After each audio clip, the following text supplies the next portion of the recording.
With this video, I'm starting my journey in which I'll be talking about my teaching practices and the attributes of a good teacher. When I talk about the first attribute a teacher should possess is the knowledge of the teacher. A teacher should have good command over his subject. And while teaching his subject, the teaching methods should be very flexible. Now, what do we mean by flexible?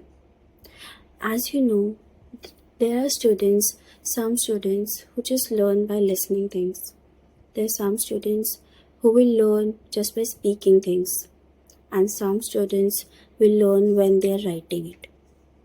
And there are some students who will learn things when they're doing it.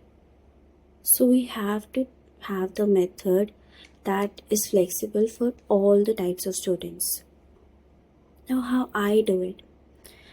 So, when I take an example of my topic, I had to explain the topic in which I talked about people with special needs. So I introduced the topic to the children, and I also introduced how they manage to do things on their own way, how they are learning things but in a different way. So some of the children's I also introduced the braille script. So some of the students were unable to understand what the raised dots were, how they learn things.